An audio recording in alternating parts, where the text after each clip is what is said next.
When 2024 was ushered in a year ago, Auckland FC was little more than an A-League licence holder. They'd hired a coach, but didn't have too much else. No fan base, not much in the way of infrastructure, and not a single player on their roster. Fast forward 365 days, and they have quickly become a fully fledged football club, sprinting from the starting blocks and entering the new year on top of the A-League ladder, with silverware in their maiden season well and truly in their sights, and those of the competition's newest and most vibrant fan base. But the first assignment of 2025 is as tough as they come. Three-time premiers and four-time A-League champions Melbourne Victory have jetted in, ready to crash Auckland's January beach party as the two sides meet for the very first time. What an afternoon we have in store for you. Happy New Year and welcome to Go Media Stadium for round 11 action in the Isuzu UTE League. It's Auckland FC hosting Melbourne Victory live here on Sky Sport. And right on cue, here come the teams on a sunny afternoon to begin 2025.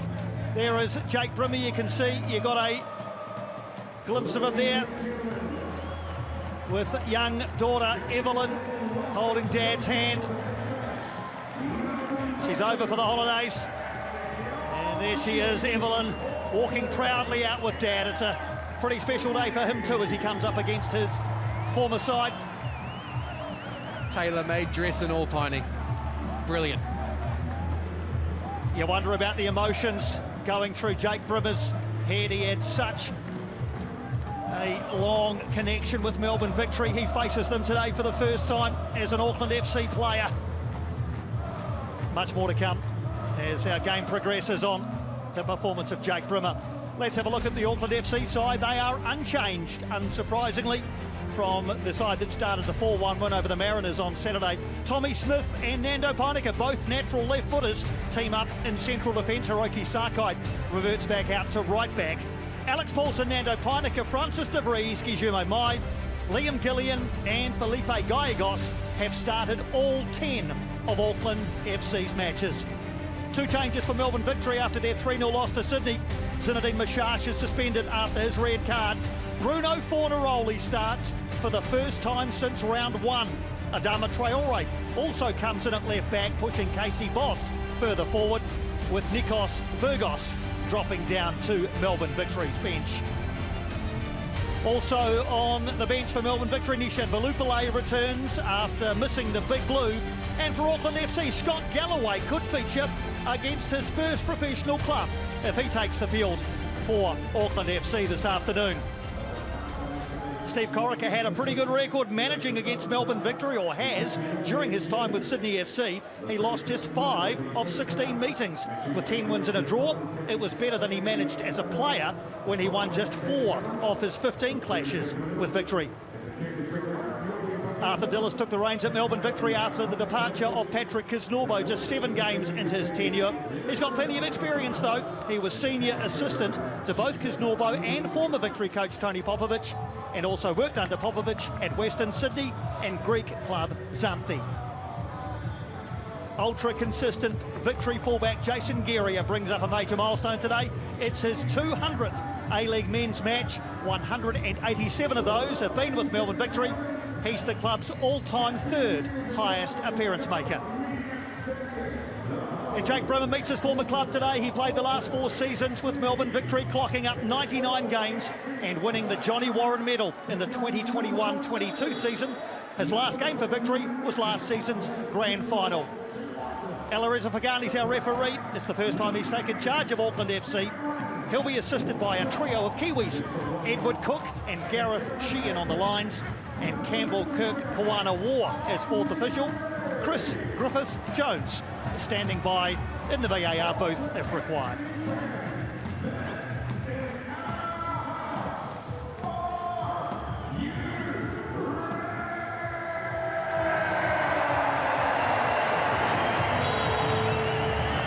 We're underway at Go Media Stadium. Auckland FC against Melbourne Victory for the very first time in the A-League men's. The home side in blue and black, attacking the goal to left of screen. Melbourne Victory in their change strip of all white, attacking the goal to your right. Auckland FC in high spirits after their biggest win of the season, 4-1 away at the Mariners 4 days ago.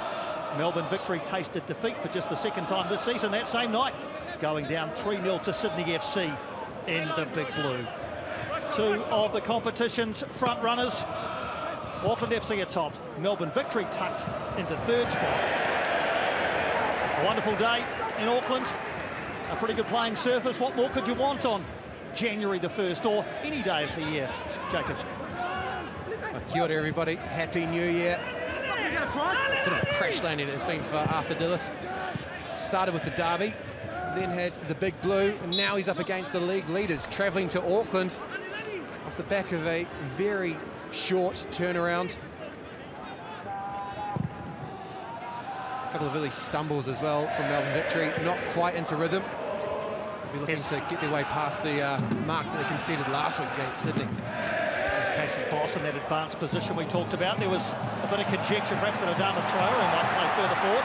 Said it's Boss, and here's Gillian, speaking of breaking forward. Looks at his options in the penalty area, drifts towards the penalty spot. Away by Geria. Melbourne Victory should be able to pass their way out of trouble here. Piscopo goes back behind Hamill. It's all a little bit sloppy for Melbourne Victory as Auckland FC win the ball back. These are the best two defensive sides in the competition, both conceding just 8 goals in 9 matches so far. Auckland FC 5 clean sheets, Melbourne Victory 3. A very warm welcome to Melbourne Victory fans watching our coverage from Australia, and in particular in Victoria. Hope your new year has started well, and for your sake we hope that your team does you proud at the start of 2025 as well.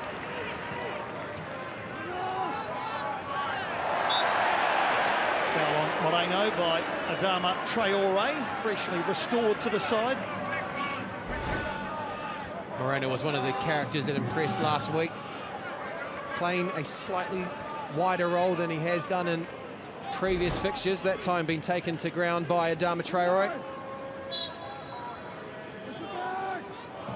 6 of Auckland's 16 goals have come from set pieces this season. Another one swung in, Peinica. Nando Peinica, well, he made good contact, didn't he, Nando Peinica? Already a couple of goals this season. A new haircut for Nando Peinica as well. A fresh trim for a new year. But what a hit from a centre-back. An acute angle, looking to dip that one into Jack Duncan's far post. He wasn't far away. Scored in round 7 here against Wellington Phoenix. That was a set piece as well, a header at the far post, far more traditional form of Nando Peinica attacking threat, the header at the far post, but that was the volley that time from Nando. He certainly got good contact.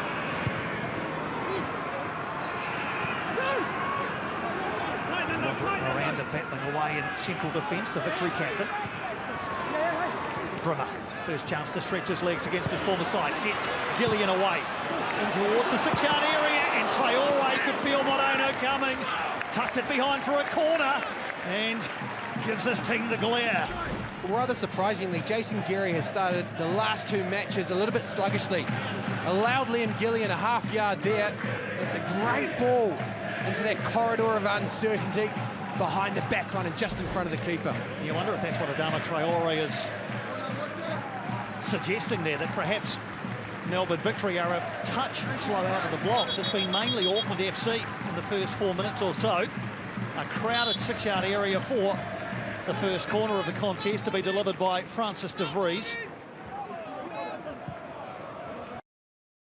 Under Duncan's crossbar, he punches well, Jack Duncan. He's been in good form, the Melbourne Victory custodian, played every minute so far.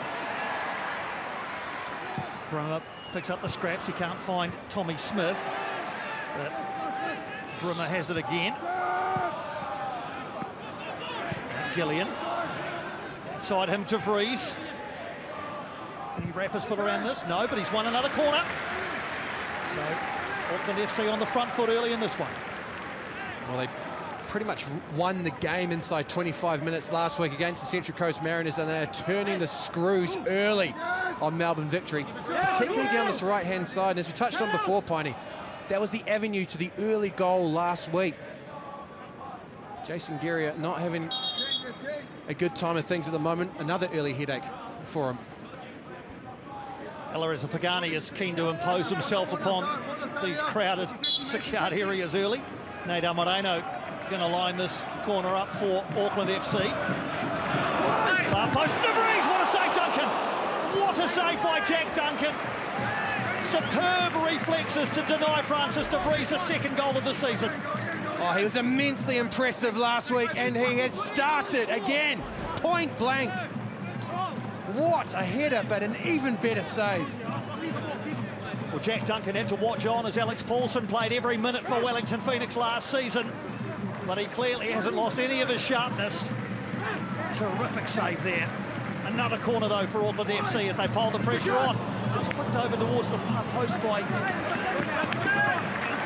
Auckland FC player, Jason Geria, I think, and it'll be another corner. Well, Auckland FC are using this. It's not really a strong breeze, Piney, but it's definitely coming down the ground from right to left. It's allowing Auckland to put Jack Duncan under huge pressure. Which they continue to do. Moreno this time. And that may have drifted behind.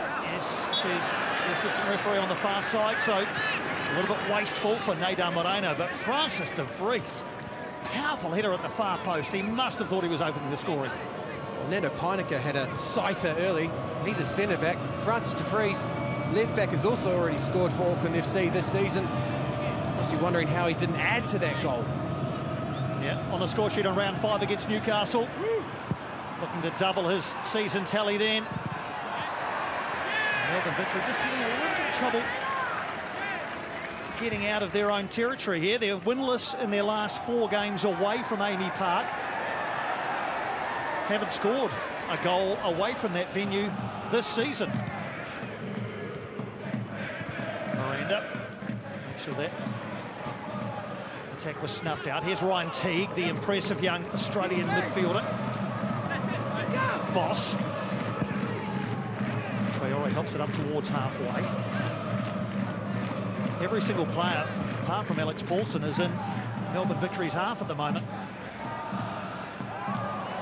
And Auckland FC win the ball back. They've started this one brightly. Now Arzani with the first chance to break forward.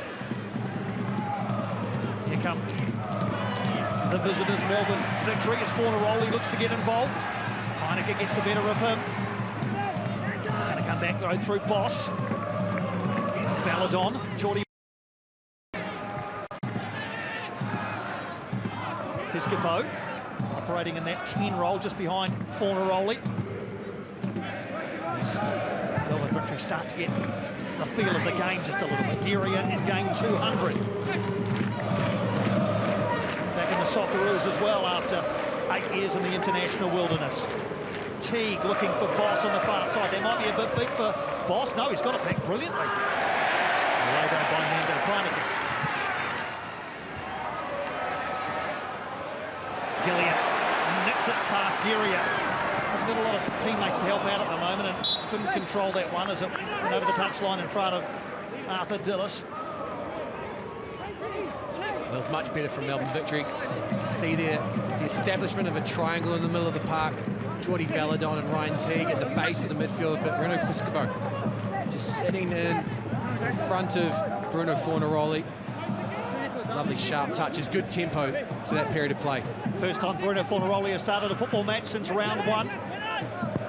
He's come off the bench in the last 5 matches, but given the start today with the absence of Zinedine Mishash after his red card against Sydney FC, just the 1 match ban for Mishash. Bruno Fornaroli, scorer of 108 A-League men's goals, will relish the opportunity to go from the start in this one. In that period right at the start of the season, an unused sub in round 2, not even in the squad in rounds 3 and 4.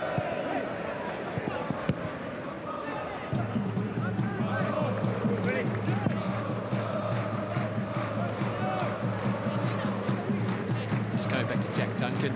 Piney, he'll have to continue his impressive form because Mitch Langerak has returned to Melbourne. I understand he can't be registered as of yet because the window hasn't opened.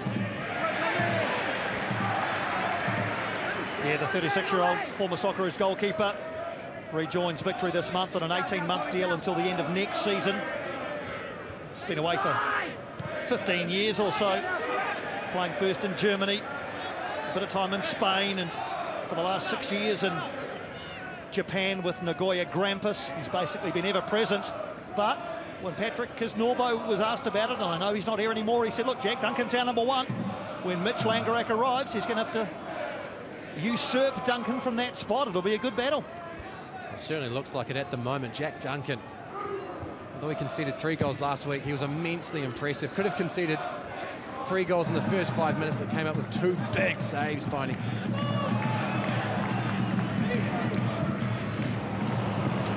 Not required this time. Yeah, they talk about Jack Duncan very fondly from his time in Wellington. He didn't get a single minute of A-League action last season, with Alex Paulson having that breakout season. But support and the guidance and the mood that Jack Duncan brought to the entire Wellington Phoenix camp was praised by just about everybody. Well, look, the Goalkeepers Union is always a team within a team, and Jack Duncan was a great supporter last year, not only of Alex Paulson, but also of young goalkeeping coach Ruben Parker. Fornaroli seizes upon this one. Arzani rather, aiming for Piscopo. Connection not quite coming together between the 2 most creative talents in this team. Daniel Arzani, Reno Piscopo. It's mouth-watering when you think about what the 2 of them might provide for Victory. I think Arthur Dillis is just hoping that they get into the game early. If they can get that rhythm, that flow going, then there will be not 1, not 2, but a handful of threats that Auckland FC will have to deal with. Auckland FC too have their threats. Moreno can't quite get there ahead of Traore. Veladon tidies up. Traore, ball into Piscopo. Good tackle by Verstrata. He's been known for that this season, but picked up by Veladon. Teague, Ryan Teague. Ryan Teague with a shot! First opportunity for Melbourne Victory. Ryan Teague, the Australian Youth International, sized it up from distance. Didn't quite get the contact, but it tested Paulson.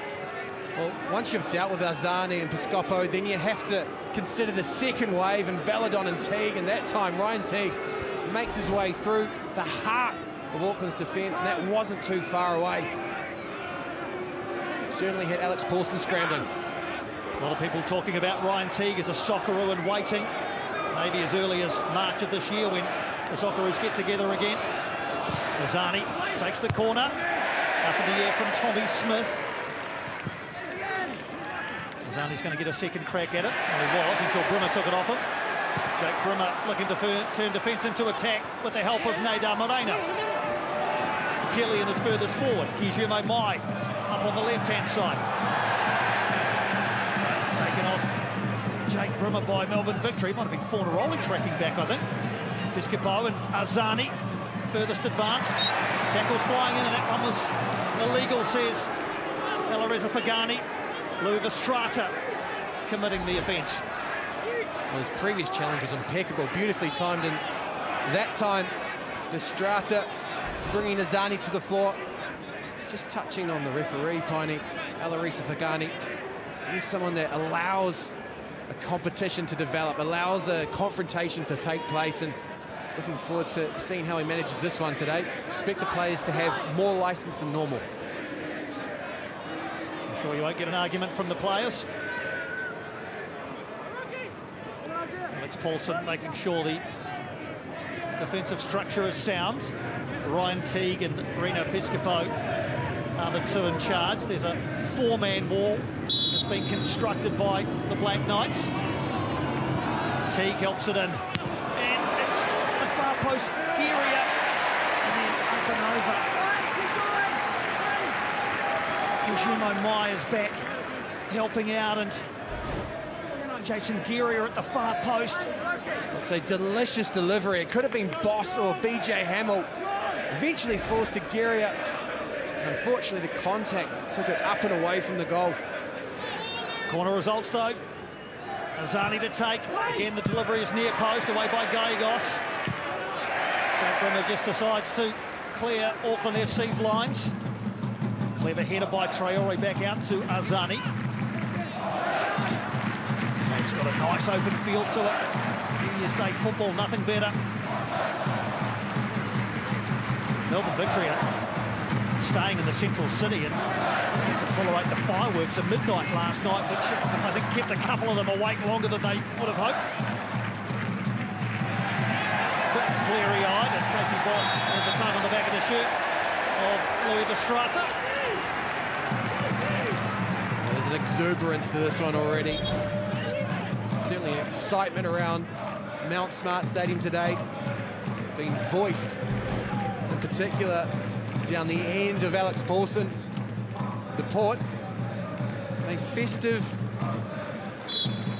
mood, but also in festive dress pining. And the Hawaiian shirts are well and truly in evidence today.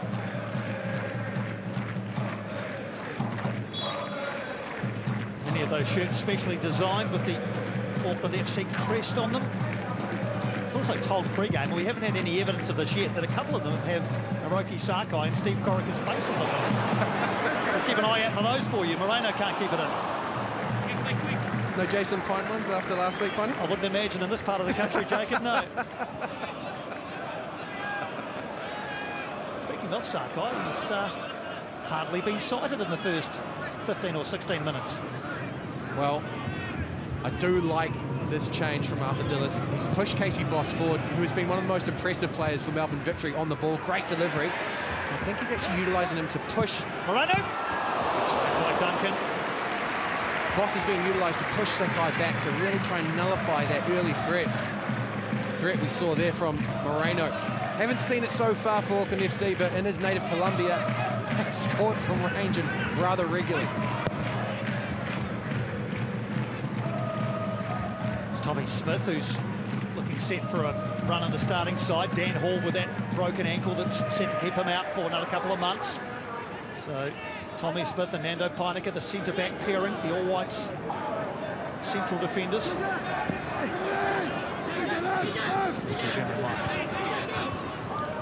Gallegos. As well, Gallegos to win the ball back. De Vries lifts it forward. Away by Miranda. Melbourne Victory not content just to lump it clear. They might have to now, though, through Geria, the double centurion. Teague picks it up now. Valadon, he's got Traore raiding up on the left-hand side with a bit of room to work with. Boss is ahead of him. Fornaroli, Azani, and Piscopo also there or thereabouts. There's a lot to like with Ryan Teague and Geordie Valadon. I think Daniel McBreen made the original point that they're probably the best duo in midfield in the competition. It's hard to argue with that. They buzz around the field, win the ball, but also proficient and effective in possession. Boss with the early cross. Away by Tommy Smith. Casey Boss looking to come again. He's done well. Casey Boss slides it into Azani. Is there one more pass? There is to Piscopo. Deflected and onto the roof of the net. It'll be a corner. Well, that is exactly where you don't want Reno Piscopo to be. On the edge of the 18-yard box. He's got half a yard here, but that's quickly closed down by Vestrata. Deflection. It's threatening to creep in under Alex Paulson's crossbar. But unfortunately, the intervention from Vestrata just enough. For the second time this afternoon, Alex Paulson scrambles across his goal. So right wing corner, Ryan Teague going to look to bend this in left towards the far post, and the header is wide from Jason Geria. Auckland FC haven't yet conceded a headed goal this season. Jason Geria looking to snap that stat. Radar just a little bit off.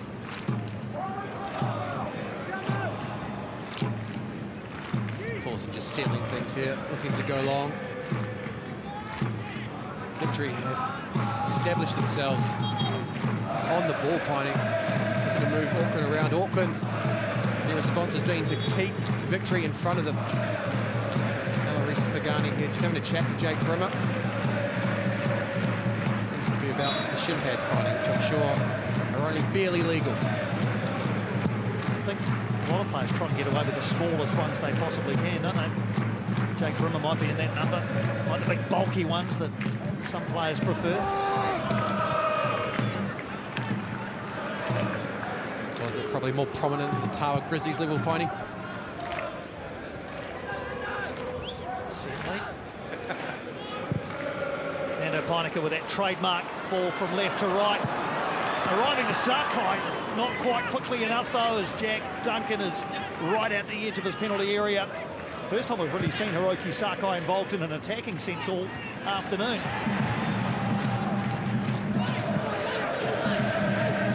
Geria for the run of Arzani. Fornaroli's in the area. So too Piscopo.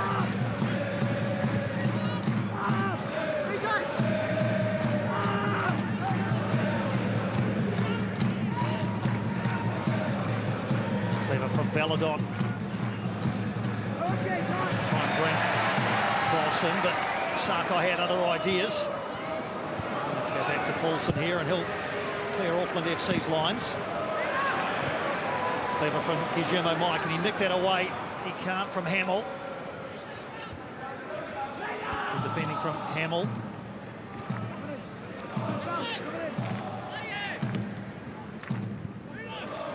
Piscopo.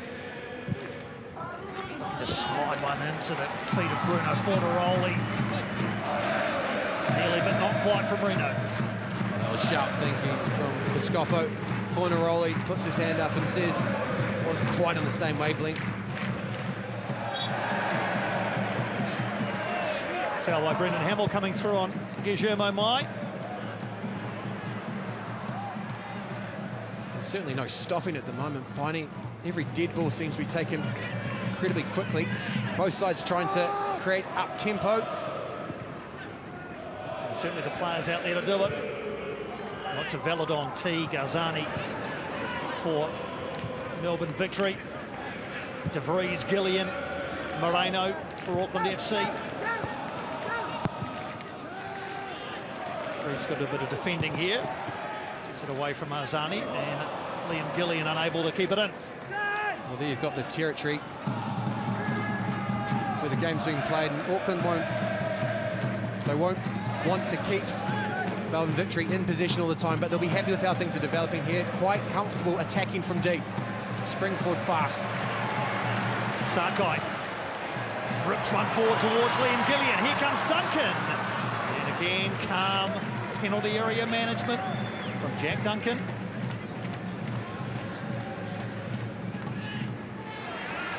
Certainly in a confident mood after that save. He's got his timing right. Every opportunity he's been called upon.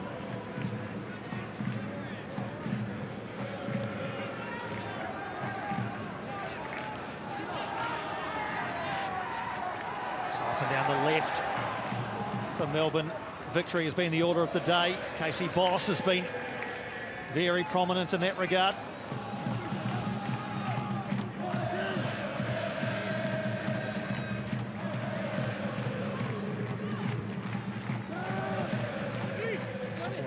Sprinting out to put pressure on Tommy Smith. Clever from Piscopo. Great feet. He's kept it in and retained possession for the visitors. There are some clever footballers out here today, Jacob. I think just to elevate that one, it was against Louis Verstrata as well. Geria feeds Arzani. Back to Jason Geria on the occasion of his 200th A-League men's match. Jason Geria very nearly curling in the opener. He's had a couple of the better opportunities for Melbourne victory, and they're coming with frequency. Lovely touch from Arzani to get it back to Geria as he marauds into the 18-yard box. I just wonder if that's a touch from Francis de Vries to take it away from Paulson's goal. 10th season at Melbourne victory for Jason Geria. Had a season at Perth Glory as well.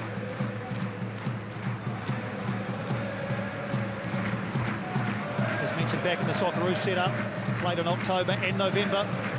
In the draws with Bahrain, Saudi Arabia and Japan, and the win over China.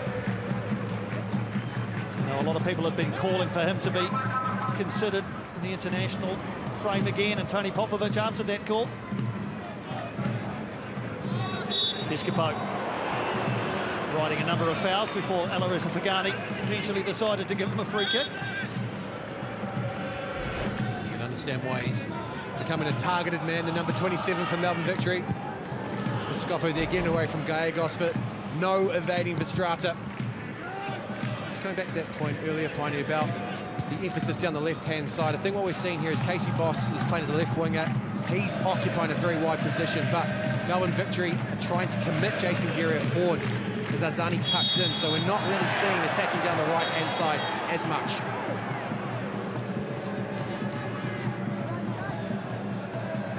Free kick the way of Melbourne Victory. I think Ryan Teague was being ridden all the way by Jake Brimmer, and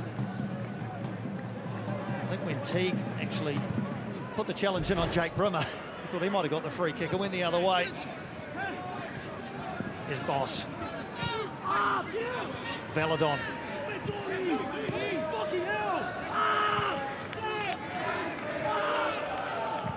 Recalibrate will Victory. Arzani slides it into Fornaroli. Bruno Fornaroli can't quite get there. Alex Paulson out smartly. Well, again, the midfield looking to slip in Bruno Fornaroli. He's just hovering on shoulders, particularly on Tommy Smith. Just waiting to dart in behind the Auckland FC backline. And that's really where he prides his business, isn't it, Piney? Bruno Fornaroli, yes, he's adept at hold-up play, but he's simply brilliant at times with his movement and his timing just to get that half yard in behind the backline. Once he's there, deadly. 108 A-League goals already. 193 games. It's some strike rate, isn't it? The equal of the other two Centurions, Jamie McLaren and Bessart Barisha. We know, of course, Costa Barbaroussis is on the cusp of joining that exclusive club. 99 A-League goals for Costa now. His next opportunity Friday night away at Melbourne City.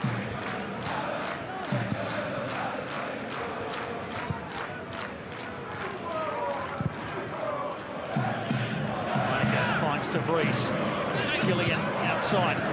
It's away from Arzani momentarily. Gonna run it. Jason Guerra is Liam Gillian, but Guerra with good body position, and Brendan Hamill helping out too.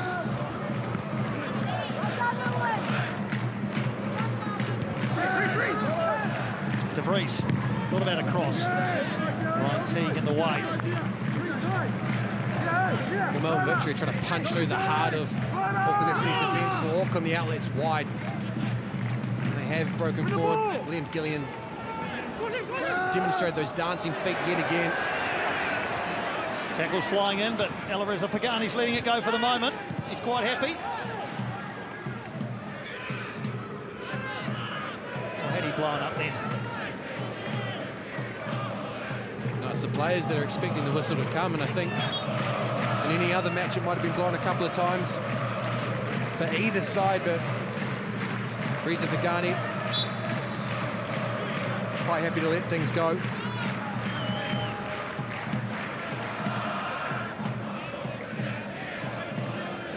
Here's a little look at the times each side's gotten to the final third, and although Melbourne Victory are definitely, well, they've definitely had the better of the possession, 60-40 at the moment, Auckland are efficient with the way in which they get the ball forward, particularly through the likes of De Vries and Gillian, but we've also seen Sakai in snapshots. Gallegos plays it forward, and it's a foul on Mai by Hamill, who isn't in total agreement, you wouldn't say.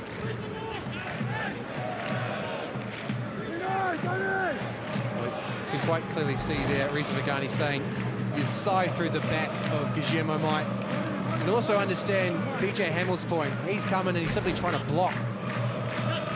His argument will be that Mai makes contact with him.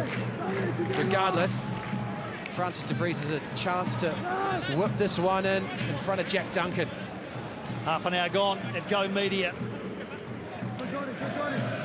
high-tempo action on New Year's Day. Now we're going to see the game's first goal here. De Vries too close to Jack Duncan. Got a good side of it. It was an early call, and the Melbourne Victory defence gave Jack Duncan an avenue to get through the blue and black Marauders.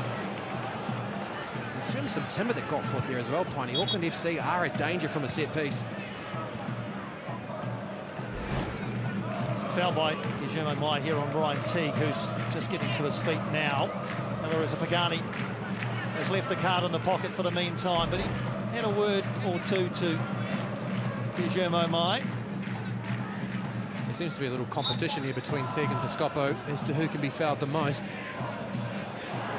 Reza Pagani is patient, and as we've said, does allow a competition to develop, but both sides will need to watch the next few challenges, make sure they're well timed, close to the ball if not on it, Piney.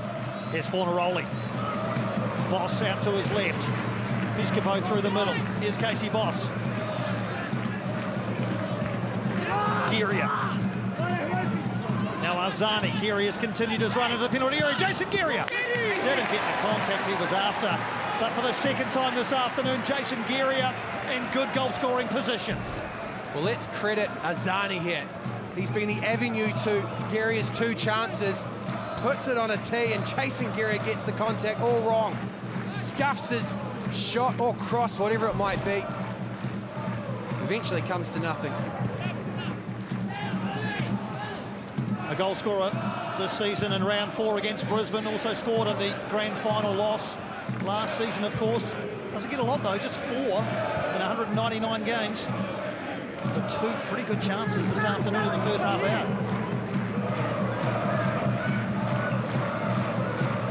From looking for Gaigos. Arzani back defending.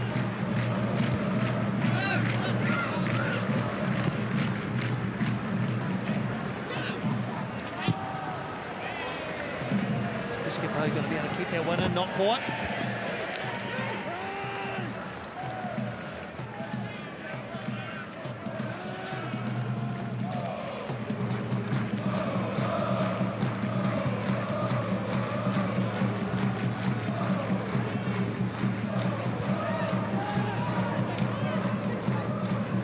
Brimmer. It's out wide right for that team made it far too big from Hiroki Sakai. Yeah, just needed a bit more patience from Hiroki Sakai. Looks to deliver quite a wee way out under some pressure from Adama Traore. Auckland had been patient up until that point. Just needed to circulate it a bit more. They appear to be not quite in rhythm, Piney. They're happy to spring forward, but once they get into that middle third, if they can bounce it around, it might increase the chances of opening up Melbourne Victory.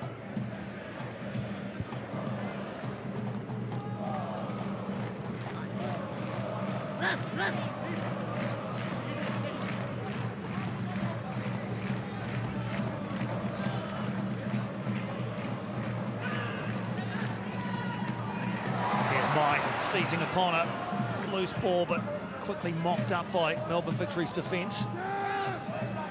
Boss will go again, this time running into a central position. Just a bit too far ahead of Casey Boss.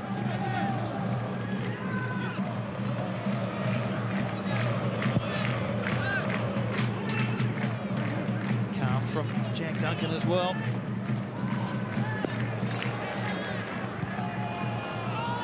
Symmetry to this one, both sides favouring their left-hand side. You can understand why. Francis de Vries last week popped up with 2 assists against Central Coast Mariners. Again prominent here. Almost 2/3 of the attack coming down Auckland's left, Piney. Hamill does well to stretch and retain the ball for Victory. Here's Geria. Solid first 35 minutes from Jason Geria. Couple of goal-scoring chances. Defensively pretty good against the marauding De Vries.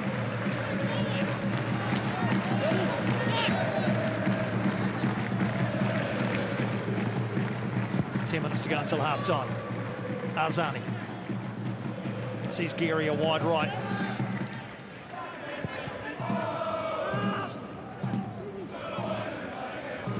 Teague. Zani again.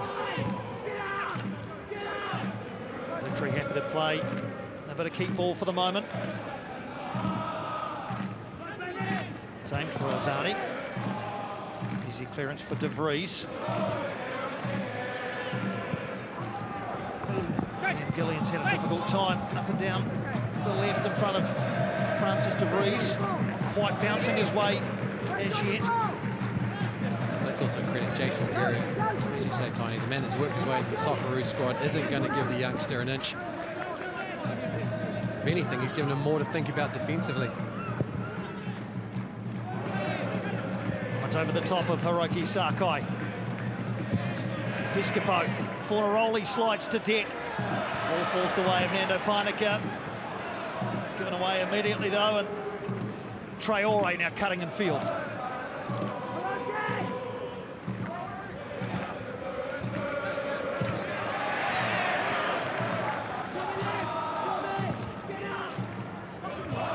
Very lopsided from Melbourne Victory. Azani's tucking in.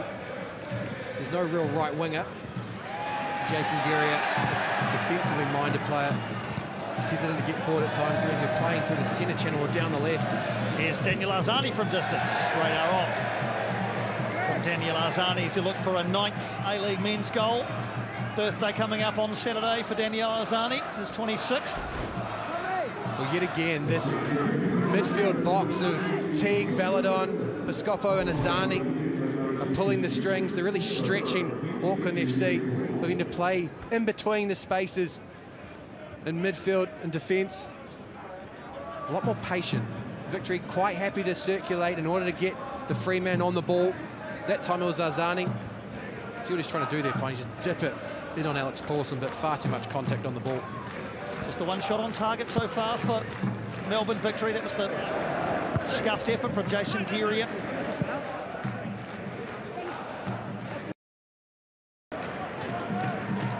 Brummer with Mai, and now Gillian.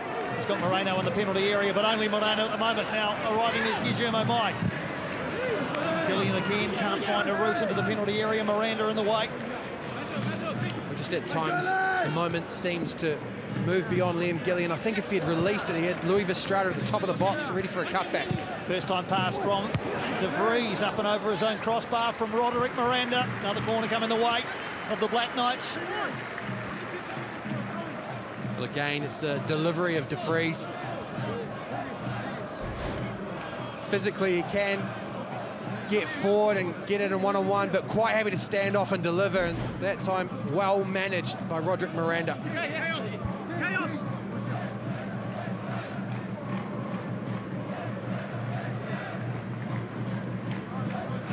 So 4th corner of the afternoon for Auckland FC. Moreno in the shadows on this near touch. And a little bit wasteful from Nadal Moreno. Well, the intention was clear, but you can see the effects of the wind, Tiny. The ball was heading basically towards Jack Duncan, and then the wind took it over the crossbar.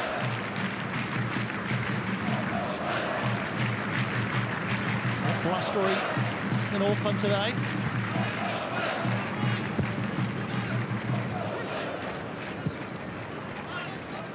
Victory again. Calmly passed the ball out from the back. Doesn't find its way through to Fornaroli. Tommy Smith. Back to Paulson. I think Tommy Smith's influence on the side here today and last week might have flown under the radar for many.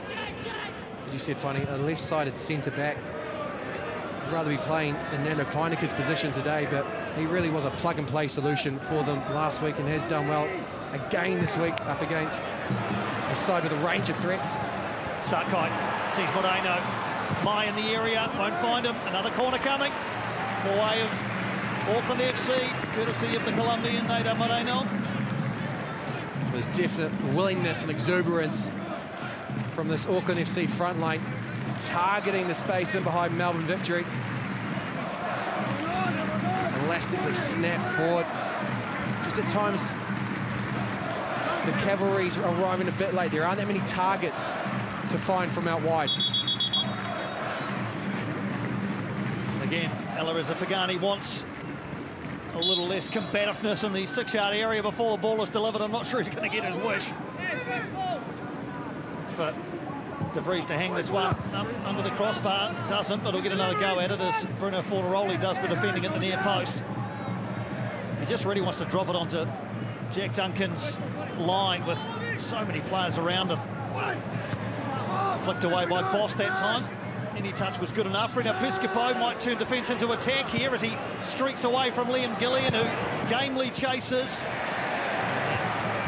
Piscopo unable to find a teammate with a pass. The game's a bit stretched at the moment, but Jason Geary is going to regather for Melbourne victory. They'll end up with the football. Jake Brimmer and Felipe Gallegos realised the danger. Bruno Fornaroli was streaking through the middle of the park. Was almost found by Bruno Piscopo.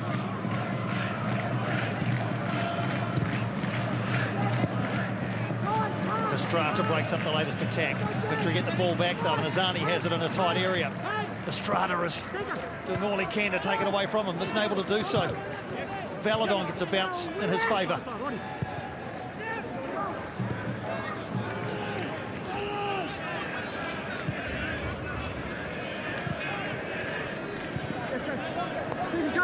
Crisp passing from Melbourne victory.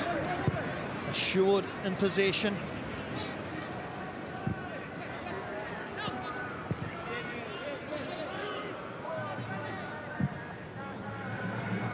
Boss is off on another run down the left.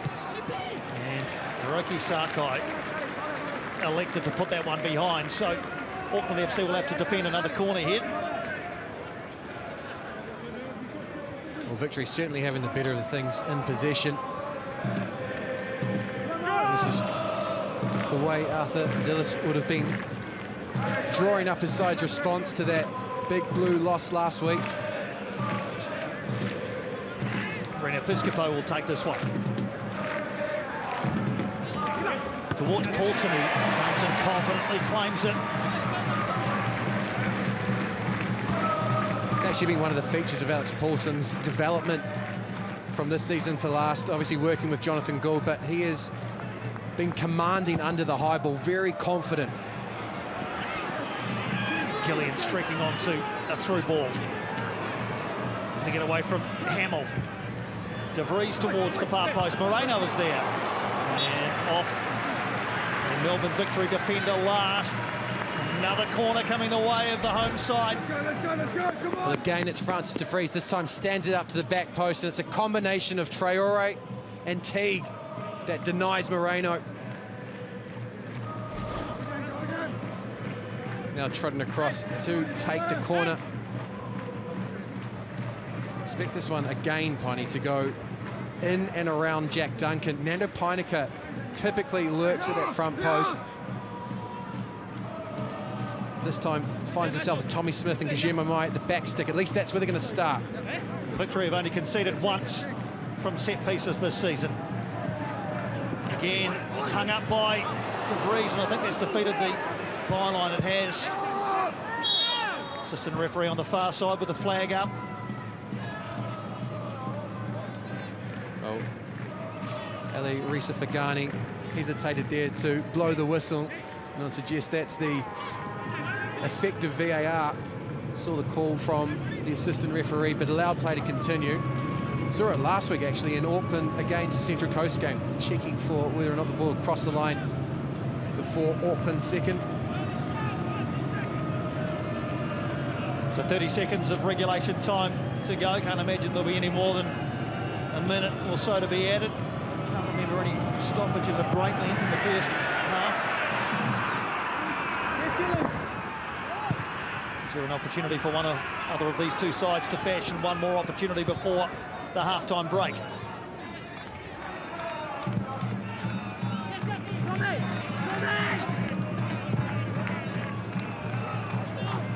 Confirmation of just the one extra minute to be added. Campbell Kirkawana War, the fourth official, displaying the board. So Not too much time left in the first half for either side to find an advantage.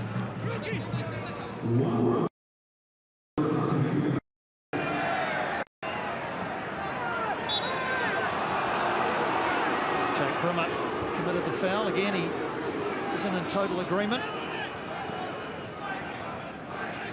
Not for the first time, asking whether or not there was a foul in the build-up to the free kick for Melbourne victory.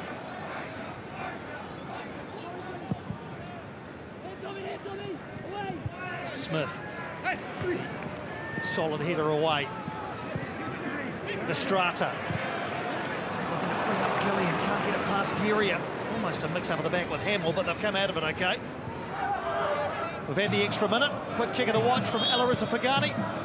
And first half proceedings come to a close.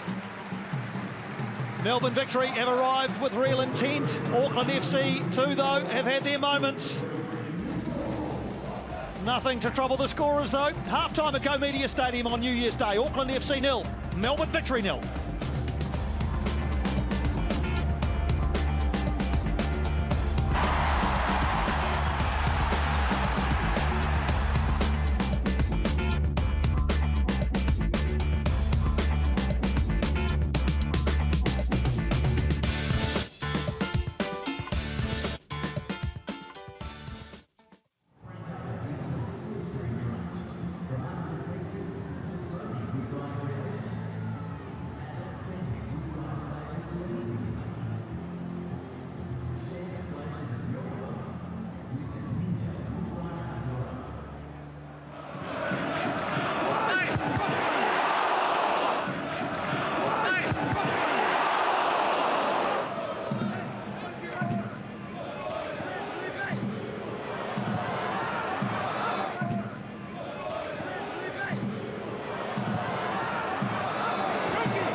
Half-time here at Go Media Stadium. New Year's Day football action in the Isuzu UTE League. We still wait for the first goal of 2025, not for the want of trying. Francis de Vries probably the best chance with a header that Jack Duncan palmed away. Melbourne victory, probably the happier at half-time. I'd say they'd be the more content. Arthur Dillis will be far from satisfied, though. He is still yet to pick up a win in his tenure, his short tenure as head coach of the Melbourne Victory. Equally, I think Steve Corica would be rather happy with how his team has used the industry that was so effective last week to score goals to repel this proficient Melbourne Victory side. Let's have a look at some of the near misses for both sides in the first half. There's the save by Duncan. I'm not sure he knew a heck of a lot about it, but what a save. Has that hit him on the head? I've only just seen that, Piney. There wasn't a hand inside. That came squarely off the forehead of Jack Duncan. But Jason Geria has been busy. It's been a great little battle down Melbourne Victory's right-hand side. The Socceroo up against the All-White. I think Francis de Vries actually gets enough on that to steer it wide of Alex Paulson's post. He had a lot of the goal to aim at there, didn't he, Jason Geria, if he could have just wrapped his left foot around it. Here's the numbers at half-time. What are they telling us in particular? First one that jumps out at me is Melbourne Victory with 100 more passes. Well, Melbourne Victory certainly have had the better of possession. You can see there's 60-40 in their favour, but that hasn't stopped Auckland getting forward. Go down to the bottom of the page. 8 corners and 20 crosses. Auckland are using the wide as an outlet, and once the ball is there, they're delivering into the box, putting Jack Duncan, BJ Hamill and Roderick Miranda under a lot of pressure. 6 shots at goal for Melbourne Victory, just the one on target though, and it was a scuffed effort from Jason Geria, who at both ends of the pitch and up and down Melbourne Victory's right as an attacker and a defender has been very prominent. Yeah, well, you probably know him as a defender. That's where he's been utilised by Tony Popovic in the Socceroos squad, but he's also made his way forward. He's been facilitated by Daniel Arzani, who really should get a mention because he has allowed Geria to get in behind Francis de Vries at times. Speaking of Francis de Vries, we talked about some crosses into the area. We've already seen the header on goal, but apart from that, he's also been there or thereabouts up and down Auckland FC's left. Well, he's a man that does get forward and tries to get on the end of set pieces, but he's more than happy to tee them up in open play as well. Delicious delivery from Francis de Vries. With Gillian drifting inside, he often gets the wide order himself and has been making good use of it, even with limited position so far. Excellent New Year's Day crowd in here in Auckland. It's traditional for Aucklanders, or many residents from our bigger cities, to clear out after Christmas and come back early in January, but a number have come back or hung around for the beach party here on New Year's Day. Other summer sport coming your way on Sky Sport. The ASB Classic is on now and has its conclusion on the 11th of January, and then we go straight into the Australian Open from January 12 through 26.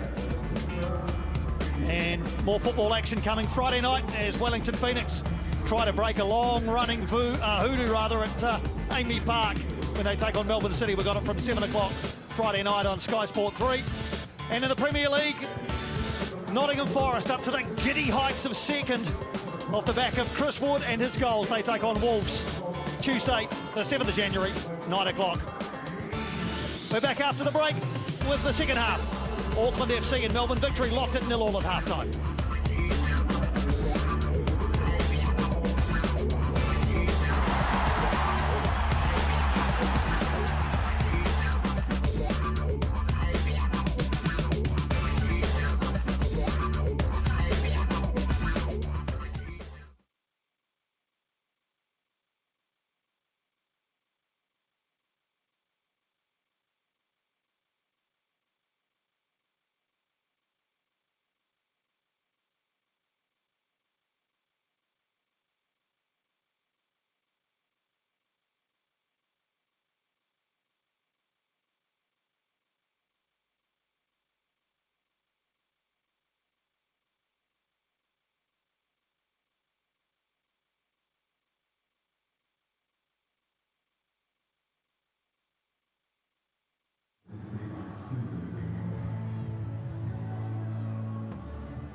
The Isuzu UTE is reinvigorated and ready for life.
Players making their way back out. Liam Gillian is a player we have enjoyed watching in Auckland FC colours. His attacking effervescence hasn't always had an end product, but again, he's been energetic today. Exuberance and energy are in abundance anytime you talk about Liam Gillian.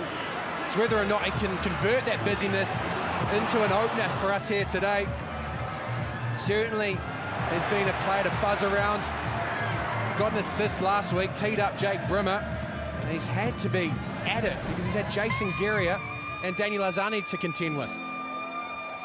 I wonder whether Liam Gillian wonders where his first A-League men's goal might come from, because he's had 20 goal attempts this season without yet scoring. There are Auckland FC's next 5 games. They're away at Perth Glory next, then Melbourne City come calling before trips to Adelaide and Western Sydney, and then a visit from Macarthur. I get the feeling over those 5 games, we're going to find out about Auckland FC's title credentials. Well, 4 of those 5 are up against top 6 sides. If you look there, I'm really looking forward to that Adelaide United fixture, round 14 away. Up until recently, both of those sides were unbeaten teams.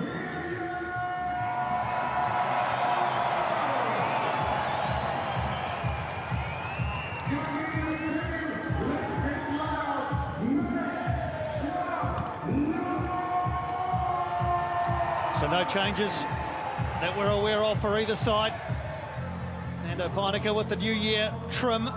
Jake Brimmer looking to bite the hand that used to feed him. The aforementioned Liam Gillian, wouldn't he love to break that duck on the first day of the new year? Say 20 goal attempts this season without yet scoring. Just love him to be more decisive at times, Piney. Either release it to find a teammate quicker, or himself go on to have a shot at that man's goal. Jack Duncan continuing on his good form.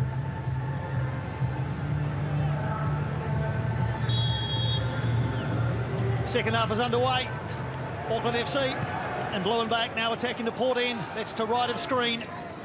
Melbourne Victory, our visitors, all in white. Attacking the goal to the left. Auckland FC have been masters of second half goal scoring. 10 of their 16 have come in the second half. Here's Moreno making early inroads. No, Moreno, but he's asking, where were my mates in blue and black? They've come out of the traps quickly here, Auckland FC. Jake Brimmer allowed to drop back into a quarterback role, gets his head up and finds Moreno through the middle.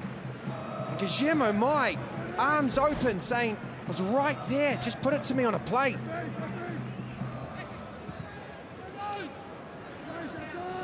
Yeah, Guillermo Mai already 3 goals in his first A-League men's season. He and Jake Brimmer lead the golden boot standing for Auckland FC. Here's Verstrata. He looks up and attempts across. He's going to get a second crack at it. Lou Verstrata towards the far post where Keria is. And then Teague completes the clearance. Azani running into green pastures. Forward looking for the boss who gone to the centre forward position. Calm defending from Tommy Smith. Well, the intensities remain the same. Now, here is Guillermo Mai, forced wide, but it doesn't matter! Eyes on the assistant referee. He says it's okay, but now it goes up. Goal will not count. Well, it took an awfully long time for that flag to be raised. Guillermo Mai thought he'd scored his 4th goal of the season. But it will not count. We'll wait because Ali Rees-Vagani has brought proceedings to a halt. But there we see quite clearly Guillermo Mai leaning into an offside position. Still some finish though. Pace and accuracy, power to get it beyond Jack Duncan at his near post. Scorer last week against the Mariners, thought he made it 2-2. Now here's Fornaroli off the back of the last defender, Peinecker, who's quickly snuffed it out.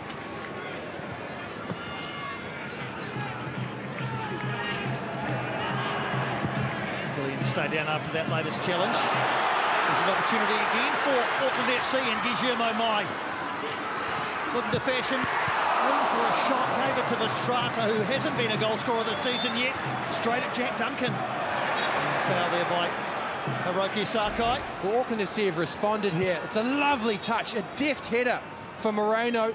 And Guillermo Mai has a couple of bites of the cherry, stands BJ Hamill up and finds Verstrata on the cutback, unfortunately right at the Melbourne Victory keeper.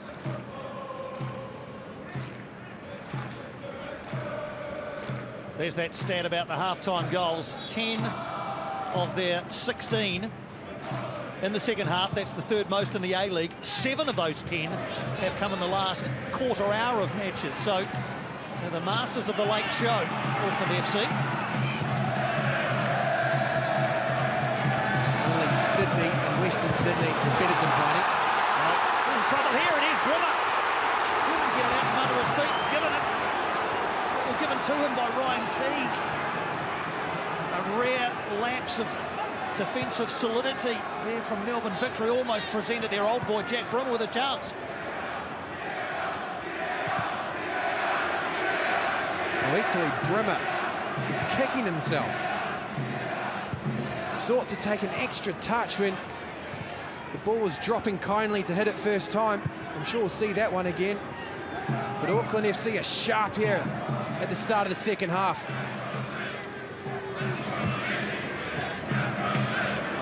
A couple of early openings in the second half for Auckland FC. This one will be too big for Mai to seize upon. Well, here's the chance. Jack Duncan tries to find Ryan Teague, and it's a tangle, it's a real mess. And Jake Brimmer tries to take it back across Teague when, in reality, all that needed was laces through the boot.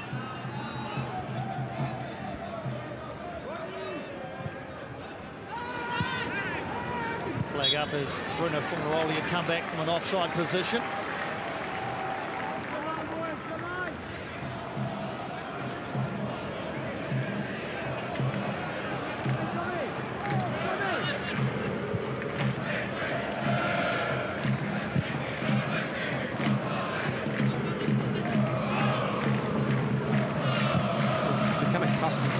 FC playing inverted wingers, so both Gillian and Moreno trying to get alongside that man, Guillermo Mai, in the centre of the park. In this second half, we see them very high and wide. Here's Brummer. Gallagher slides it into Gillian. A lot of space out there. And now there is for DeVries, if he can pull it back. There's a cross goal, and Duncan is assured again. Well, this is another important intervention by Jack Duncan. Francis DeVries waits and waits, and he snaps this cross across the near post, but no crumbs on that one for Jack Duncan. Good start to the second stanza for Auckland FC, but now Melbourne victory with some wind in their sails through Jason Geria. First time ball towards the far post. I think it was Reno Piscopo. Just got beyond Sakai this season. Belladon with the shot. Acrobatic save, and Eloisa Fagani has given that as a corner. Assistant referee on the far side was looking along the line and kept his flag down, but Eloisa Fagani has decided that Alex Paulson carried this one back, or certainly it deflected off the Auckland player. I think it was actually tight. I think it's Paulson carrying it back. He got hands on it, didn't he? I'm not sure, Piney. I think he does well enough there. Great athleticism from the Auckland custodian.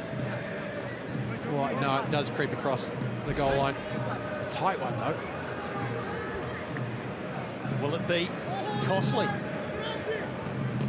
Azani with the corner towards the near post. They might get another crack as Tommy Smith arrived to guide it behind. The pressure from Miranda.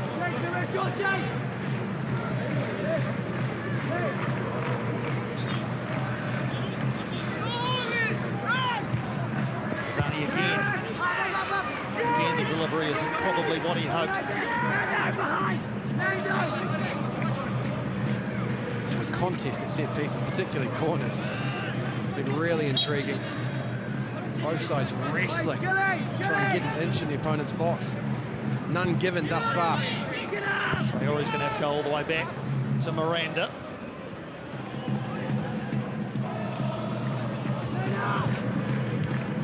Piscopo brings down a difficult ball well, gives it to Azani. Stepping in Gallegos though.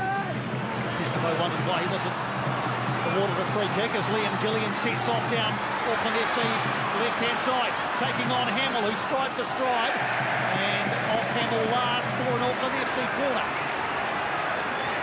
Well, the youngster asked a lot of the experienced centre-back there.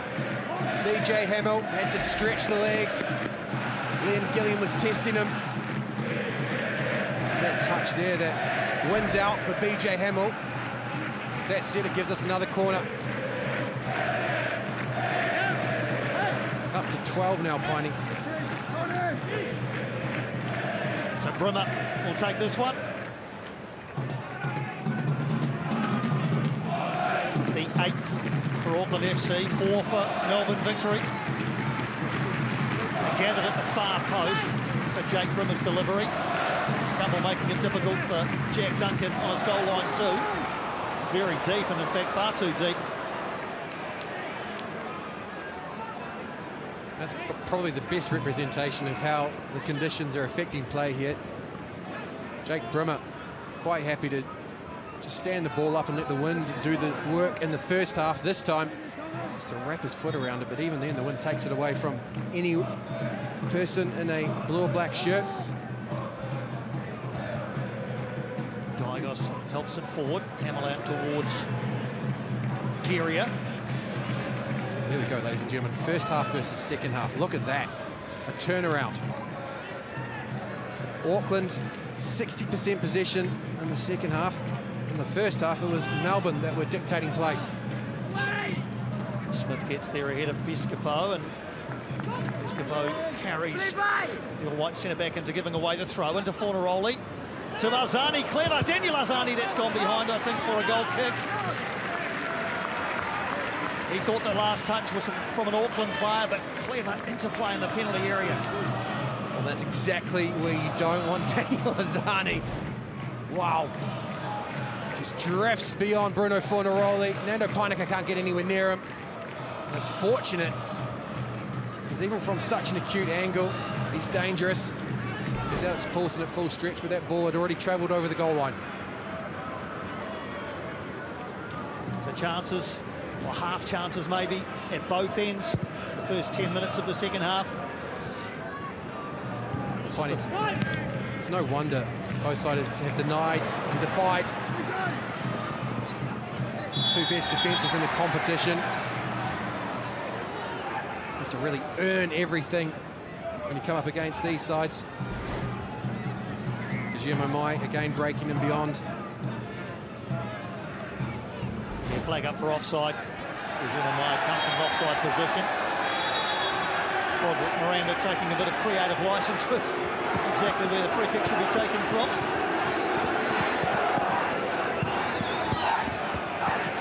Just get the sense that this one's starting to move to a simmer, Piney. There's a couple of moments where the Port have got into things. Auckland's started with a lot more energy and ambition in the second half.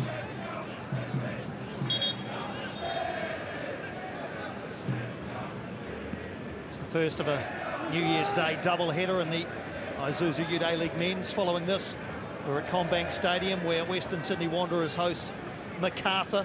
The Wanderers can jump into the top 6 with victory. Macarthur could go as high as second if they won, depending on the result in this game.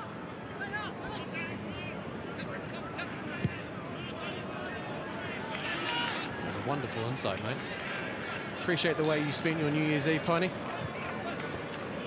Just looking at the A-League ladder, basically, Jacob. is that what you're suggesting? Oh, mate, I've got 2 under 5. I was in bed by about 10:30. Well, you clearly missed the end of the Central Coast Mariners Melbourne City game then last night. 1-1 draw in Gosford. So as things stand, Auckland would take a 5-point lead at the top if this stays level. Melbourne Victory would stay in 3rd place. Macarthur, as I say, would have the chance with a victory to jump into 2nd.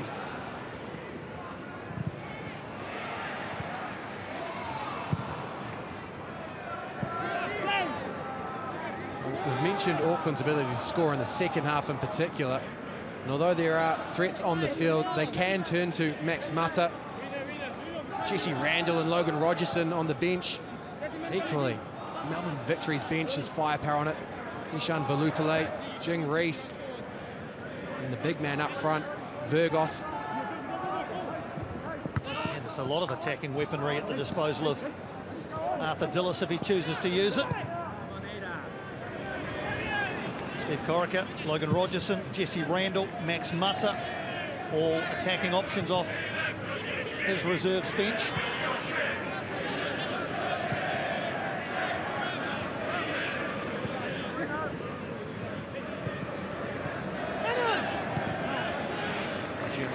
Has been his trademark all season, dropping all the way back to link-up play and then jogging forward into the centre-forward position. Sakai wants it over on this side and gets it.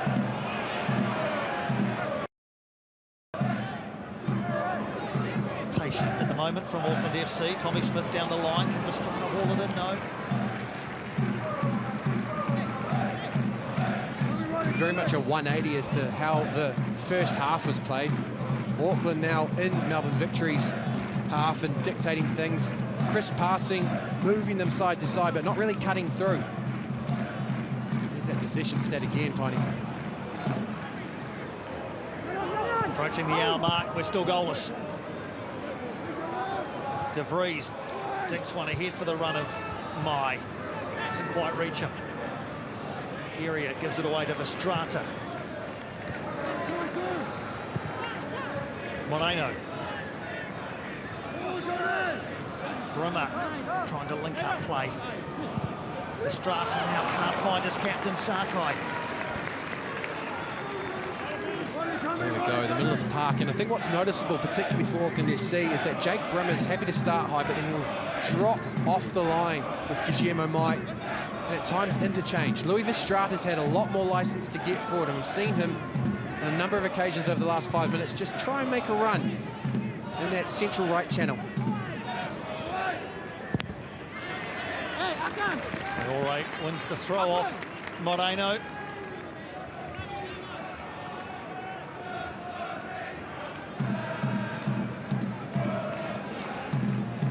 Again, though, Melbourne Victory not too concerned with how this one's unfolding in the second half.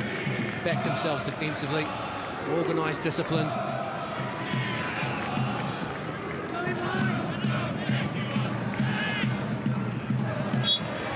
Foul on Arzani. Looks like Arthur Dillis is going to be the first to roll his dice as far as the reserves bench is concerned. So it looks like Santos and Velupile are primed to enter the field. And Nishan Velupile, the three-cap Socceroo, ready to make his entrance. And Claris Mario Santos, the Brazilian as well.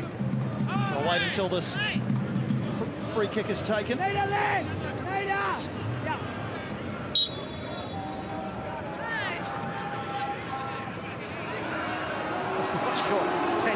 Is complaining about Distance of the closest defender. Delivery was not probably what he'd hoped. it was nominal infringement at best. Auckland FC break up the would-be attacking move and perhaps set one up of their own, but no, Geordie Belladon is in the way for Melbourne Victory. Now they might have another go if Moreno can keep this, and he can. Looking for Gillian on the far side. Sakai was all the way forward, screaming for the ball down the right-hand side. He might get it now from Brimmer. And Brimmer ignores his captain. Now he gives it to him. Moreno into a cul-de-sac.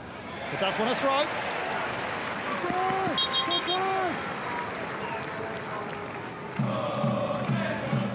So here come these changes. So Casey Boss and Reno Piscopo are going to make way. Nishan Velupile and Claris Mario Santos, the 23-year-old Brazilian striker. There he is into the action, 9th Brazilian to play for Melbourne Victory. Yet to score his first goal in Victory colours. He'd love to break that duck today. Nishan Velupile, meantime, in his 5th season with Victory. 10 goals for this club. So some attacking intent with Velupile and Santos into the action. Can understand that, Piney. Casey Boss hadn't really seen him in the second half. Hurled into the penalty area by Auckland FC. Brought away, though, by Geria, who sets off at pace. Makes a pass forward, looking for the freshly arrived Santos. Tommy Smith, though, nods it calmly back towards Alec Paulson. To scramble a little bit, but kept it an okay. It's those sort of situations where the experienced defender just takes care of matters with no fuss. Arguably a win for him, just seeing the end of Casey Boss. Hiroki Sakai, so adventurous at times, it has meant that Tommy Smith has had to cover a lot of ground, because Victory have really committed players forward in that first 45 minutes.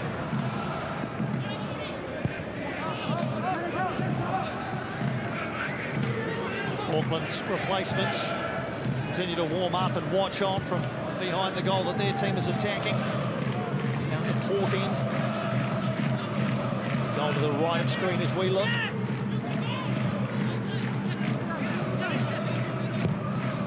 Steve Corica might play one of his cards. Look on there by Moreno, and head clash there. Maybe it was Sakai and Santos together. All's well that ends well, though. Everybody seems to be okay to carry on. It's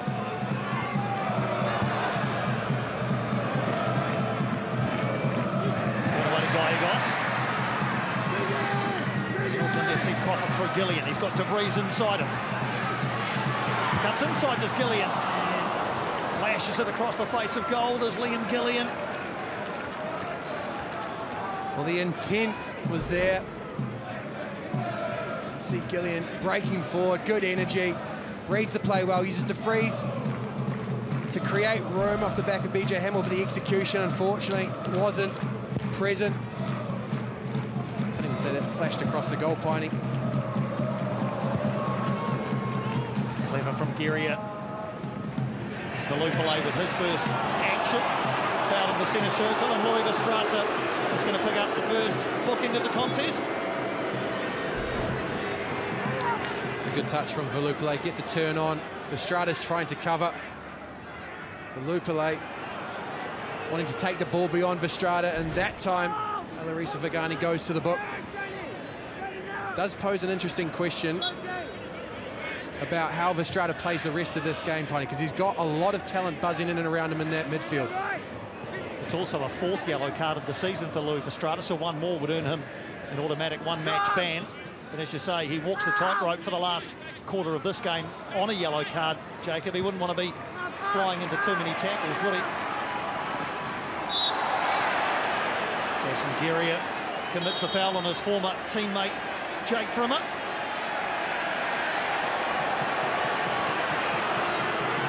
This is just a talking to, I think, Piney.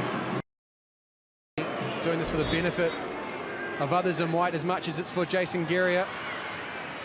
Transitional moment, but not anywhere near enough for mine to get a yellow card. Just a warning that I think at this stage he's going to start going to the book with more frequency. Yeah, I think it was more for the protest by Jason Geria rather than the foul itself. But either way, the yellow card is not brandished in the direction of Jason Geria.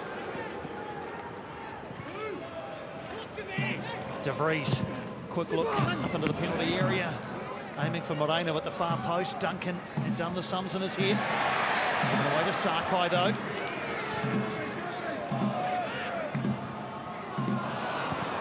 Now one back by Santos. He's off down the left-hand side, looking to get involved. So Santos certainly a like-for-like swap with Casey Boss down this left-hand side, looking to add extra vigour. He's off on a run again. If it can be slid in by Velupale, goes the other way. Now Valadon. Now Santos. Towards the far post and up and over by Nando Peinecker. It'll be a corner. Well, we've seen the substitutes since they've come on. Velupale has won a free kick and got at Auckland FC. Now we see Santos. That's delightful, Piney. It's just up and over Tommy Smith, and it takes Nando Peinecker to try and hook it away. Not the cleanest of contact, but enough.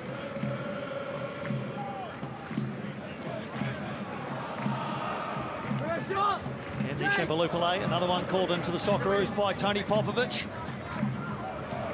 Another corner. Now Zani will take, hangs it up and down in front of him from Alex Paulson. He wants to get going quickly. And he thought he was fouled in the act of doing so. You can see Larissa Vagani giving it the hand with a wagging finger to say nothing wrong with that. It is a moment that we do see, unfortunately, not infrequently, Piney. There's a lot of keepers are trying to release the ball early. Usually it's a foul, but this season seems to have gone unnoticed quite a lot of the time.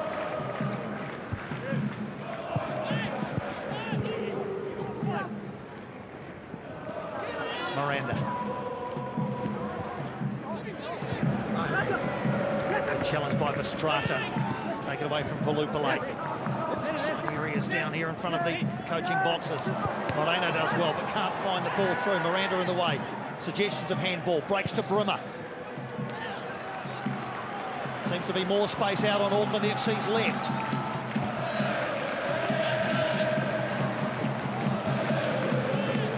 Broken up again though, and Velupale has added real impetus even in his few minutes on the field. He's been prominent.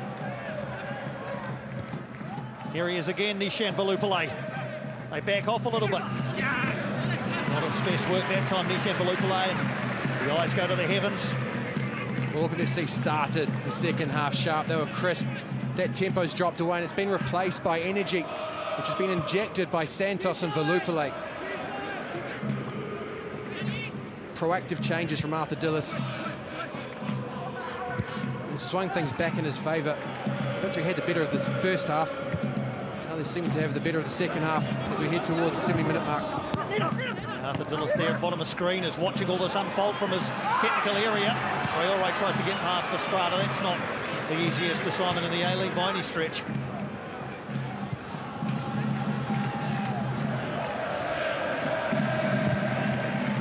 Pyneka rakes it forward, far too much on it from Mando Pyneka. Ball back in the possession of Melbourne Victory as we tick past 70 minutes.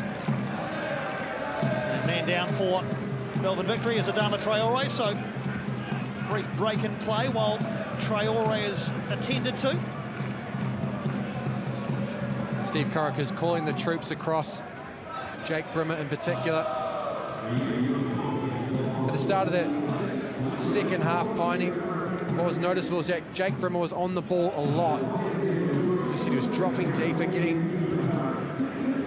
the ball off the centre-back, starting to get things moving. Creating that inertia from an Auckland perspective, that's dissipated. See Danny Hay in the black cap, the back of picture there, the former All Whites coach, Auckland FC assistant, adding his impetus.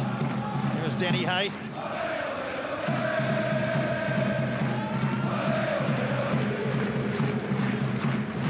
So there's Auckland's next fixture. They've got a 10-day break now before they take on Perth Glory over in Western Australia. Melbourne Victory don't have that luxury. They have a game on Saturday night against the Wanderers at Amy Park, so the fixtures coming thick and fast for Melbourne Victory at this time of the festive season. Came back on, and Valupale again involved with Azani. Floats it towards Fornaroli. Can he bring it down? Can't quite. Sakai, it's a header away. Santos recycles. Turn for Fornaroli. Still got the quick feet. Bruno Fornaroli. Lines it up, and then the shot from Teague. Not what he hoped. I think it was Brendan Hamill all the way up. The Victory committed so many players forward that it had to be one of the centre-backs who was on the ball. It was pretty clear, Piney. They were hoping that BJ would get a shot on target, and there were 4 players lined up for any sort of tap-in or opportunity that might fall their way. Yeah, 8 goals in the A-League for Brendan Hamill. His last one was in May of 2022. He has been away, playing in India.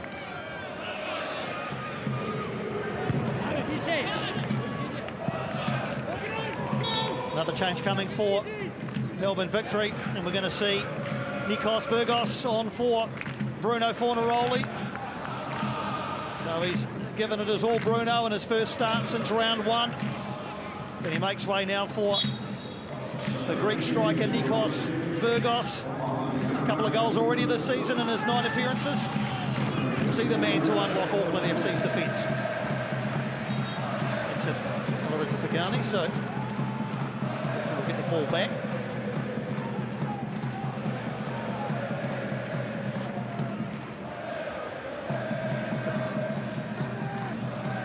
To remind the audience that when the ball does hit the referee, there's return to the team that was in possession at the time. There's controversy involving the referee last time we were here, wasn't there? Cassie Rybelt getting in the way of Jake Brimmer. Estrada urged to shoot, but instead gives it to Sakai. In towards Mai, he can't quite find it, but then the shot. Another from Gyagos. This one deflects off Mai. And Jason Guerrier has stayed down, winded perhaps. The shot from Gyagos. Well, the ball is at Sakai's feet. He gets his head up. I think he's actually trying to find Guillermo Mai in the middle, but he's got runners at the back post, both Brimmer and Gillian. Then it falls to Gyagos at the first time of asking. His shot hits Guerrier, and then Verstrata, frustrated. Just not falling for them in the 18-yard box there, Auckland FC. Jason Guerrier has only just got back to his feet. The ball actually struck him in the head. He's back to defend now, and Larissa Fagani again wants less push and shove in the 6-yard area.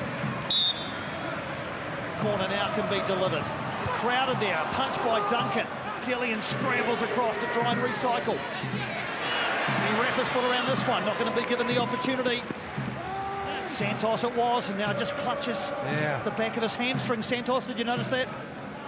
That's not what Arthur Dillis wants to see there, and he's still working the hamstring. Here's the corner, into that near post. Well managed by Jack Duncan. Been astute and assured today. Just keep an eye on Santos there. He's the first man, the number 11 for Melbourne Victory. Hamstrings are never good things, Bonnie. I mean, you're grabbing yours, going to come on as a sub. Not good signs. Good ball into Sarkoi from Brimmer. Tried to flash it across the 6-yard area, away by Valupale. A couple of subs coming for Auckland FC. So we're going to see Logan Rogerson and Jesse Randall into the action. Well, we saw the injection of energy from Valupale and Santos. Now it is Steve Corica's turn. It's going to be Liam Gillian that makes way for Rogerson. And Jesse Randall is going to come on. Wait to hear. For Neidar Moreno. Thank you, Bonnie. So it's straight swaps, really. 2 attacking players off the bench, 2 wide attackers, and Rogerson and Randall taking the place of Gillian and Moreno. Juno Mai will continue to lead the line. Some extra vigour is what Steve Corica will be hoping for from Jesse Randall and Logan Rogerson.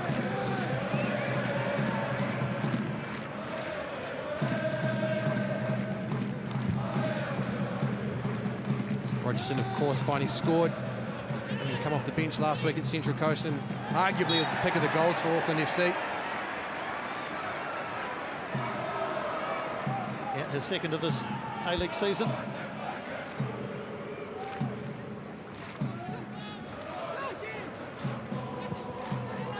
Okay, that's interesting.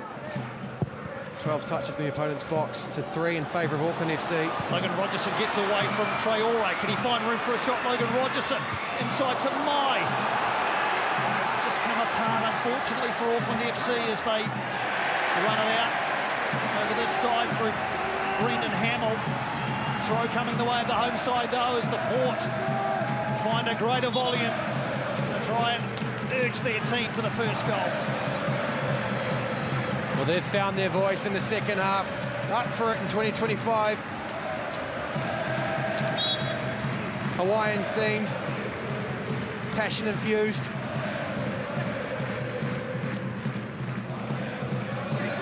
Sarkoi and Brimmer try and cook something up down Auckland's right. It is off Brimmer last. He apologises to his captain.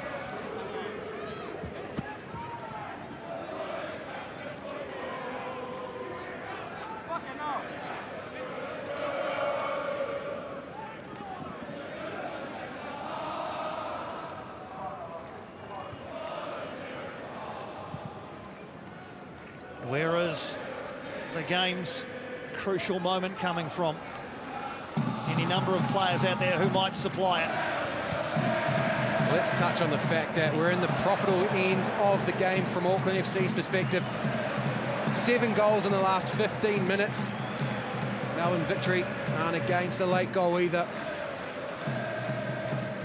We've seen both coaches clear their benches. They have committed reinforcements into that front line. Gygos wins possession for Auckland. Mai frees up to Vries. He's got Jesse Randall outside. He should have fresher legs than most out there. Randall over towards Rogerson. Duncan, though, again, he's been good this afternoon. Jack Duncan again plucks that one from the Auckland sky.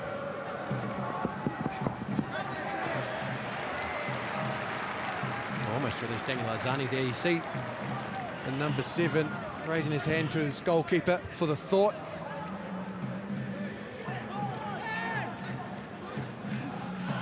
So Arzani's the only one of the front 4 still remaining. Piscopo, Boss and Fornaroli all gone, replaced by Burgos, Santos and Valupale. Rogerson, one struck a hand, I think, of Logan Rogerson. The bounce was awkward. Into the final 10 minutes of regulation time here.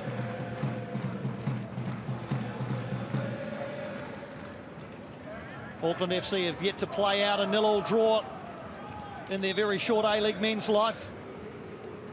every game that they've played and has featured at least one goal.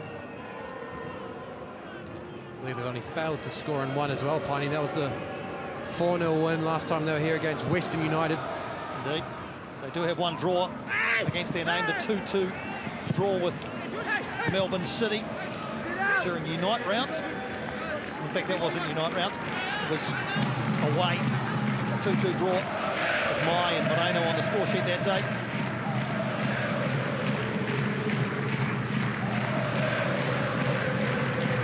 Equally, Arthur Dillis wouldn't be disappointed with a point here.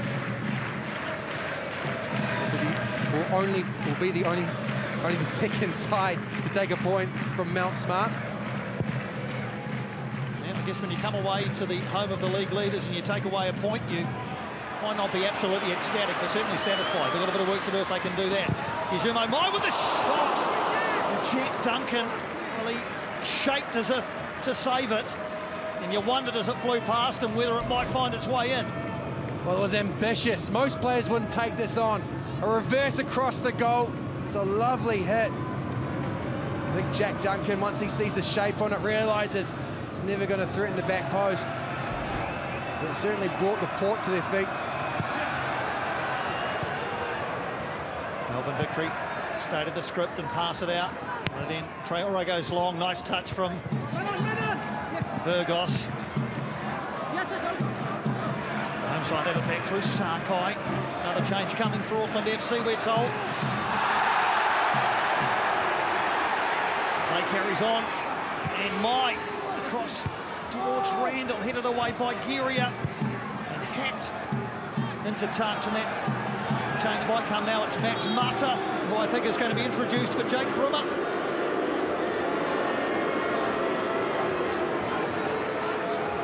Max Mata was brought on around about this time last week as well. It was a real nuisance.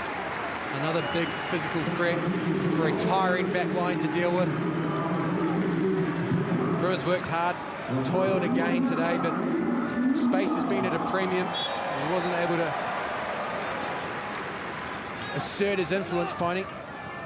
Yeah, 7th appearance off the bench for Max Mata this season. Another still waiting for that first goal.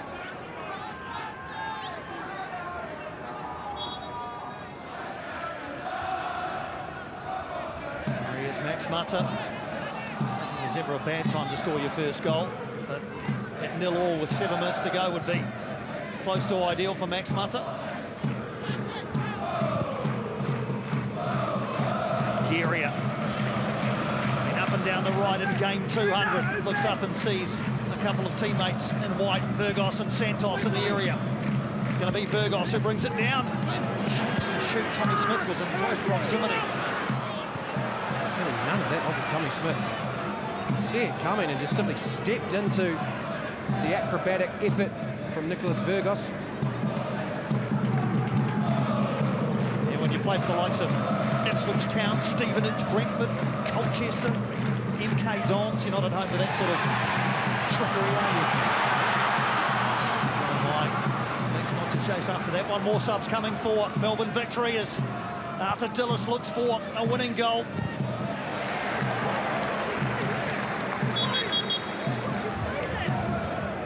So Jing Reese is going to enter the fray. So too Josh Rawlins, who will play A-League men's game number 50. His first year at Melbourne Victory, Josh Rawlins, after the last 4 at Perth Glory. Milestone for him, a 50th game, and Jing Reese into the action as well, his first season too at Melbourne Victory. They're in step with each other, aren't they, Piney? Karaka introduces Mata. Dillis introduces Jing Reese again. Big physical threat, but someone who's got nuance to his play. A really exciting prospect, Jing Reese.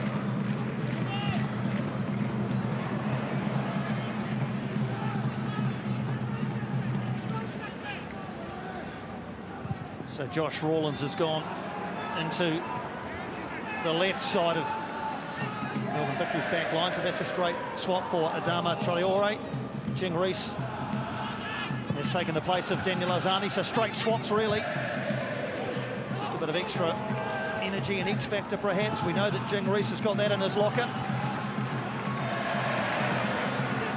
Here's Randall, blasting past him, De Vries. Randall plants it in, away by Teague. Verstraete. Now Rogerson. He wraps a foot around it. It's going to find its way through to Mata. White to Randall. Outside Gygos. And behind for a corner. Well, they're just unrelenting. Denying space, but when there is some, both sides are defying discipline, structure. It's all there on display. Set us up beautifully for a very tense finish here. Get the feeling if you win this one by an inch, you're going to win it by a mile. Jesse Randall will size up Auckland FC's latest corner. The delivery is good to the far post, but neither Mata or Rogerson could apply the finish. Jack Duncan's goal remains unbreached for now. It's just a suspended animation there for a second. Everyone was expecting the ball more proximate to Jack Duncan. It flew over the majority of heads, and unfortunately, Mata and Rogerson had made a similar run. There was no shepherd at the back to guide the ball back across Duncan's goal.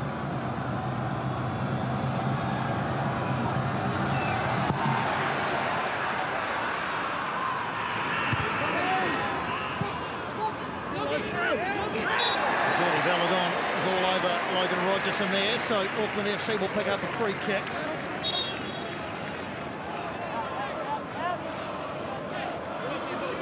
Three minutes of regulation time remaining.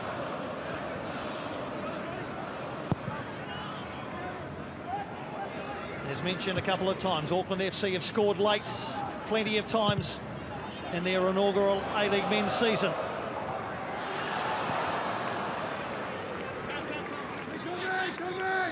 Deft touch from Jesse Randall. Unfortunately, the second clumsy. Killed the chance there up against Jason Geria.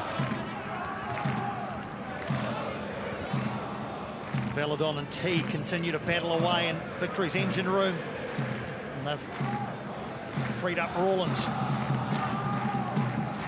We've seen attacking players in pockets, but Teague and Veladon have been constants. Louis Verstraete drives the legs forward, the Belgian. Still going Louis Verstraete. Here's Max Mata. Duncan out quickly, can't claim it. And hacked away. They're appealing for a free kick. Not coming. Well, this match has been bookended by chances for Auckland FC. At both times, they've been denied by Jack Duncan. Verstraete galloping through the middle, wants to release Max Mata, slightly overhit. It allows a brave intervention from Jack Duncan. Playing with a smile on his face at the moment, Piney. Yeah, well, Mitch Langerak is going to have a battle on his hands to grab Melbourne Victory's gloves when he becomes eligible.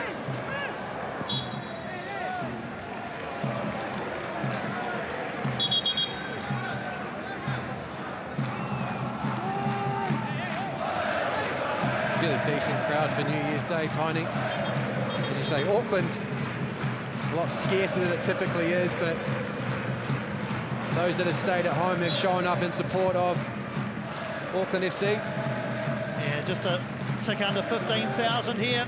Terrific attendance, as you say, for New Year's Day. It's only been beaten by the two sellouts on opening weekend and in the derby. So 14,997. Terrific again from the A-League's new boys as we're into the final minute of regulation time.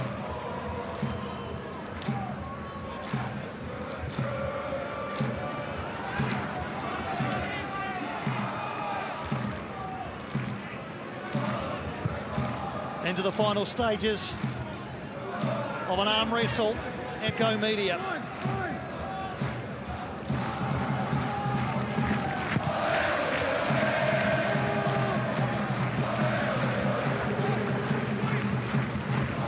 Verstraete's still got gas in the tank.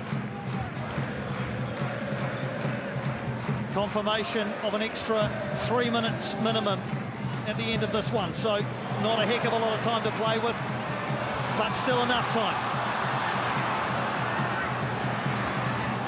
Who was that? Was that Jordi Valadon that picked Francis de Vries's pocket? Still fuel in the tank.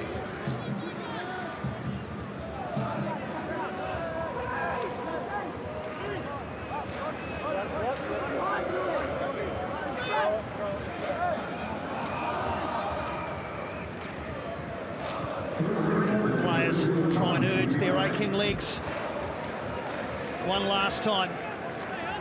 The likes of Valadon and Teague will have GPS numbers that will really impress the medical teams, I'm sure, and the strength conditioning coaches at Melbourne Victory.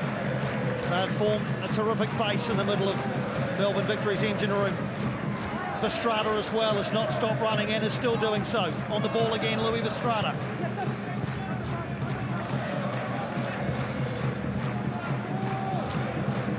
Peinecker sets off. Slides it into Randall, but Gary will shepherd that out for a throw. That was a misplaced pass. Nando Peinecker unable to find Jesse Randall as he checked off the front line. Ball forward now, and Jing Reese is off on a run. Sliding in Sakai. Absolutely crucial intervention in the 92nd minute from Hiroki Sakai. Randall sets off. Teague all over him. Fairly though, says referee Fagani. Game's all a bit ragged now as time ticks away. Teague has still got some running in the legs. Rawlins, one of the subs, wants an option. Here comes Burgos. A couple to aim it in the area for Burgos. Valupale! Just wide from Nishan Valupale. Right at the death. He almost stole the points for victory. Well, Burgos breaks forward down the left, gets his head up, picks out Valupale well, and he almost picks out Alex Paulson's far post. Wanted to come back, Piney.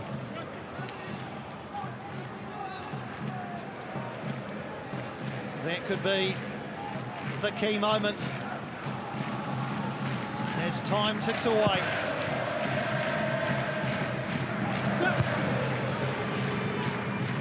It feels like that was the last chance here, Piney. Who's going to draw?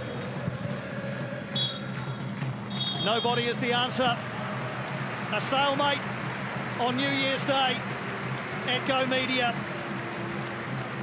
Auckland FC start the new year 5 points clear, courtesy of the point they've earned today, and a hard-earned point it was.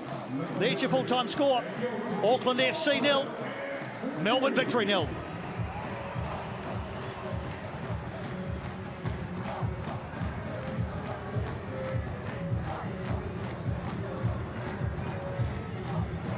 Well, both sets of players have given it everything. They will sleep very well tonight. 93 minutes of running from some of those who do their work in the middle of the park, the likes of Valadon and Teague and Verstrata, and those who came off the bench to add their impetus as well. A couple of key moments that we'll reflect on for you once we've spoken to a player from each side, but I'm not sure either coach will go away necessarily unhappy, if not